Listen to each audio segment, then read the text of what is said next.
नमस्कार बच्चों, आज हम पार्ट 9 के प्रश्नोत्तर करेंगे। पार्ट 9 के प्रश्नोत्तर में सबसे पहले है कि मेंडल के प्रयोग में लंबे मटर, एक मिनट तो मैं प्रश्न पढ़ लूँ।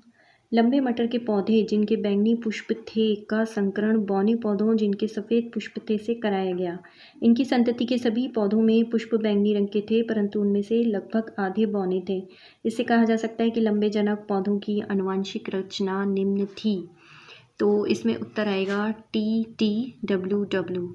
यहाँ पर उत्तर है सी। अगला प्रश्न है समजात अंगों का उदाहरण है, तो उपरोक्त सभी आएगा जिसमें हमारा हाथ और कुत्ते के अग्रपात, हमारे दांत और हाथी के दांत, आलू और घास की ऊपरी भुस्तारी, उपरोक्त सभी इसका उत्तर है। अगला प्रश्न है विकासीय दृष्टिकोण से हमारी किससे अधिक समानता है, तो सीधी सी बात है कि मानव की मानव से ही समानता होगी, तो चीन के विद्यार्थी।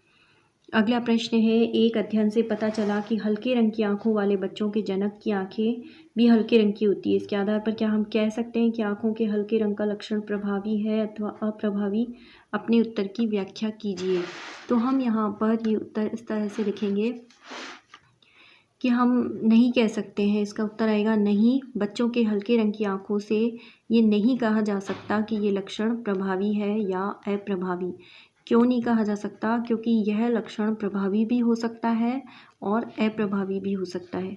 यदि ये प्रभावी होगा तो कुछ बच्चों में आंखों का रंग गहरा भी होगा, यानी कि अप्रभावी होगा तब तो सभी में होगा, लेकिन अगर प्रभावी होगा तो कुछ में गहरा रंग होगा। हम इसको इस चित्र के माध्यम से समझ सकते हैं। जैसे कि अगर हम ये लेते हैं तो यहाँ पर हल्का रंग रहता है, दोनों माता पिता अगर दोनों की आंखों का रंग हल्का है तो, अगर अप्रभावी है तो, अगर प्रभावी एक में अप्रभावी है और एक में अप्रभावी है तो इसमें यहाँ पर कुछ बच्चों की आंखों का रंग कैसा होगा? गहरा। तो इससे क्या हम कहते हैं कि ये नहीं पता चल सकता। अब हम अगला प्रश्न देखते हैं। अगला प्रश्न है जैव विकास और वर्गीकरण का अध्ययन क्षेत्र किस प्रकार संबंधित है? तो दोनों में क्या संबंध है? इसमें हम इस तरह से लिखते हैं जीवों का वर्गीकरण उनके विकास के श्रृंखलाबद्ध परिवर्तन के संबंध का प्रतिबिंब है। विकास और वर्गीकरण दोनों के आधार पर जीवों के समान अभिलक्षण और विभिन्नताएं होती है, यानी कि दोनों में ही कुछ लक्षण समान होते हैं और कुछ में दोनों में ही विभिन्नताएं होती है। समान लक्षण वाले स्पीशीज के पूर्वज भी विकास क्रम में समान ही पूर्वज का संबंध व्यक्त करते हैं। कहने का मतलब है कि अगर एक जैसे लक्षण होंगे तो उनके पूर्वज समान होंगे, और कुछ अभिलक्षण जीवों को एक दूसरे से भिन्न व्यक्त करते हैं उनके संरचना और कार्य से। इस प्रकार वर्गीकरण और विकास का प्रतिबिंब कहा जाता है। अगला प्रश्न देख लेते हैं समजात और समरूप अंग को उदाहरण देकर समझाइए। तो हमने पाठ में भी पढ़ा था, समजात अंग वे अंग होते हैं जिनकी उत्पत्ति और आधारभूत संरचना समान होती है किंतु कार्य भिन्न भिन्न होते हैं। जैसे पक्षी, सरीसृप, मेंढक और मानव, इनके चार पाद की संरचना तो समान है किंतु कार्य अलग अलग है।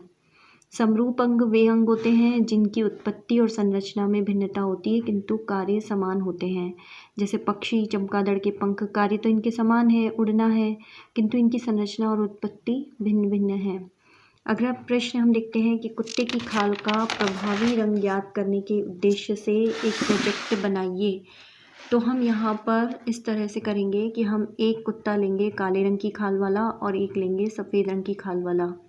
यहाँ पर हम जब दोनों में संकरण करवाते हैं तो हम देखते हैं कि सभी संतति जो है वो काले रंग की खाल वाली है, इसलिए काले रंग का जो लक्षण है वो प्रभावी है। हमें कहा गया था काले रंग का लक्षण प्रभावी होना चाहिए, तो इसमें काले रंग का लक्षण जो है वो प्रभावी है क्योंकि सारी संतानें कैसी है? काले रंग की खाल की है।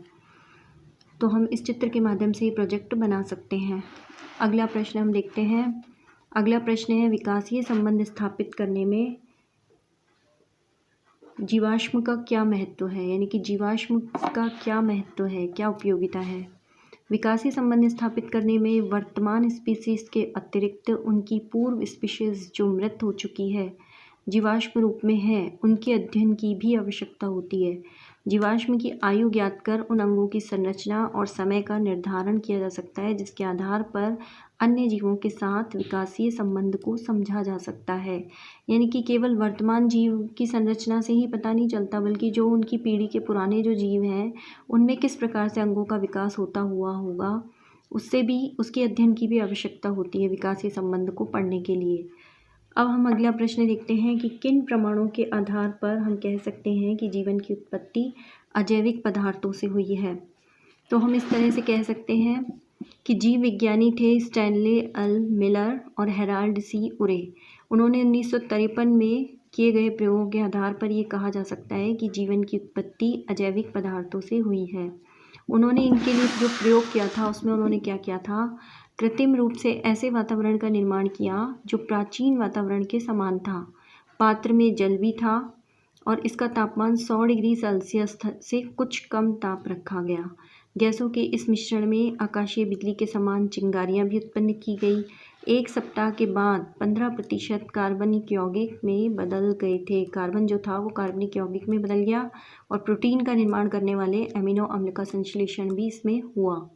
इससे पता चलता है कि अजैविक से जैविक का निर्माण हुआ। अगला प्रश्न है, अलैंगिक जनन की अपेक्षा लैंगिक जनन में जनन द्वारा उत्पन्न विभिन्नताएं अधिक स्थायी होती है। व्याख्या कीजिए, ये लैंगिक प्रजनन करने वाले जीवों के विकास को किस प्रकार प्रभावित करते हैं।